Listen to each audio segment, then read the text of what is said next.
This is another trend that I hate about new cars, and I think it started with Tesla with the Model S when they came out. These door handles that now they are flash with the doors. I think it's one of those stupid idea that car manufacturer can put in a car, and also for me with any car, it's kind of a deal breaker. First of all, when you open the door, I don't want it to be a two-step process. Like you can see here, you have to push, then have to pull. So you already have something that was nice, simple, and reliable. You already make it much complicated. Second thing, when one of those breaks, I think a few years ago, was a guy on YouTube that said that he changed on his Model S.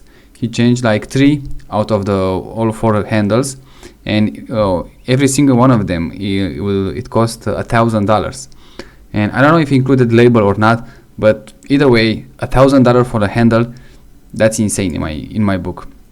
And I see another manufacturer doing this, not just Tesla. This is a Mercedes. They start doing all those new tech stuff, and they wonder why the car going so expensive, because you overcomplicate it when you should not. A door handle, it should be just a door handle. You don't have to make it that much complicated. But this is the Model S, I think. They pop in and pop out. So it could be set like a one-step process, but I think they realize the problem when the car is covered in ice, the motor cannot work, so you're pretty much stuck. With the new ones, I think they kind of fixed that. They pop out of the door, even if the door doesn't go outwards. But again, this type of stacks and things in new cars make it more expensive, less reliable, and they're gonna hurt the manufacturing brand in the future, because those things are gonna break. And a brand like Mercedes, who doesn't care anymore about their reliability, they just want to make luxury as possible, charge as much as possible, and then they wonder why they lost the name, because Mercedes was known as a comfort, reliable cars. Now they are super expensive, super technology in them, and I can see them going back to the making reasonable price, comfortable car with as less tech as possible. Now all the cars are full of tech. Nobody cares about the quality of the car, and they just try to put a lot of tech, leather everywhere, and some of those Mercedes-Benz models, I think the lower end, like a C-Class or even an E-Class now, the interior quality, from what I heard, is not that well as it used to be. With the Tesla, like I said, I think they started this trend, and for them, I don't see it stop, because I don't think they ever have a normal handle on their cars. But for the rest of them, they should be kind of a wake-up call, because when you make imagine how much is gonna cost just to replace one of those handles. Even a Mercedes-Benz, if you go to the catalog, how much one of those things cost?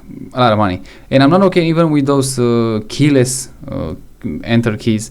Also, they are way more expensive than a regular key, but that's another discussion. What I like to see, I think Ford did it, and Ford and Lincoln, which is pretty much the same company, they have those touchpad with a code on the door. I think it was on the B pillar, something there on B pillar here, and you just put the name, the code, and the door is open out. Then the car is unlocked. That's something that every manufacturer should have, but clearly I don't know who engineered or designed those things, and cannot put actually useful things in the car, not things that's gonna make it more expensive. They're gonna make it a two-step process to enter the car. They're gonna make it way less reliable, and also jack up the price of the car for something that's supposed to not be touched ever again, because that door handle, it's perfect as it is. So yeah, that was one thing that I really hate about those new cars, and it looks like they're gonna make it more and more like this. They say it's good for the aerodynamic of the cars, but that handle cannot hurt that much. There is no way you can actually prioritize that flash handle with increasing the cost of the car with less. I don't know how much they cost for them, but it has to be much more than a regular handle. So they're gonna transfer that price to the final price of the car, and you're gonna pay that. And again, I don't find that a very good trend. And that, like I said, that touchpad that used to be actually very good. If you go to swim and you don't want to go take the the car keys, now you can have that touchpad and put a code, and now the code is lock or unlock. So that was a much better idea that Ford did it, and that is something that every manufacturer should have, not those nonsense that's gonna break and it's gonna cost a lot of money to fix, and also it's gonna jack up the price of the car with pretty much no good return. Nothing better came out of this. So tell me which what trend you hate the most of the new cars, because for me this one is pretty much a deal breaker for any new car that I might buy it in the future.